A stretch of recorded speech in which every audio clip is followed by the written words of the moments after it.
पुराने वक्तों में लोगों को बेवकूफ़ बनाकर माल बटोरने के लिए एक गिरोह हुआ करता था। इस गिरोह से वाबस्ता लोग ठग कहलाते थे। इन ठगों का एक वाक़या है कि एक देहाती दुम्बा खरीदकर अपने घर जा रहा था कि 4 ठगों ने इसे देख लिया और ठगने का प्रोग्राम बना लिया। चारों ठग इसके रास्ते से कुछ फासले पर खड़े हो गए।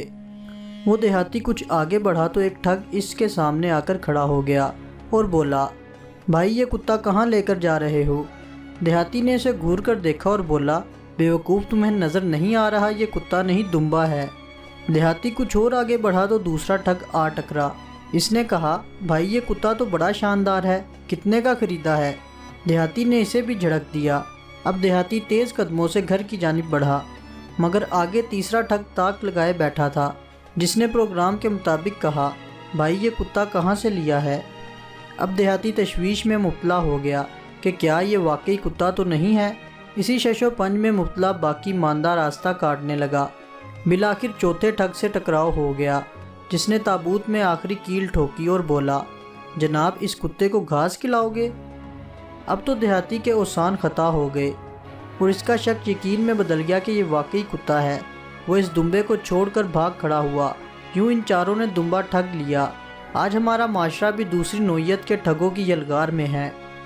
ये ठग दरअसल हमारे ईमान के ठग हैं। ये नहीं चाहते कि लोग सच्चाई की राह पर चलें। ये ईमानदारी के ख़िलाफ़ इतनी दलीलें देते हैं कि एक ईमानदार शख्स मसलहत पसंदी का शिकार हो जाता है। ये नाजायज़ मुनाफाखोरी को हक़ साबित करके लोगों को भी इस कबीह फ़ेल पर मजबूर करते हैं। ये इबादत को रसूमात बनाकर लोगों से दूर करते हैं। ये निकाह को ज़िना के मुतरादिफ करार देकर ख़ानदानी निज़ाम को ख़त्म करने के दर पे हैं। ये हवस को मोहब्बत का नाम देकर नौजवान नस्ल को गुमराह करते हैं। ये मज़हब को कल्चर से ताबीर देकर लोगों को इससे मुतनफ़र करते हैं। गर्ज़ ये ठग इस दुनिया के मॉडर्न शैतान हैं। ये हमारे पास अपनी कबीह शक्ल में नहीं आते, बल्कि सूट बूट में मलबूस होकर हमारे हमदर्द बनकर सारी कार्रवाई करते हैं। इस पूरी सूरत हाल से बचने के लिए एक साले मोमिन को 2 तदाबीर इख्तियार करनी चाहिए। एक तो ये कि हक़ और बातिल के मेयार को अवामुन नास की राय से अख़ज़ करने की बजाय वही और मुस्लिमा अखलाकी असूलों से अख़ज़ करे। दूसरा ये कि वो इन शैतानों को पहचानने के लिए इनकी बातों को अहमियत ना दे, वरना इसका हशर देहाती की तरह होगा जो दुम्बे को कुत्ता समझ बैठा।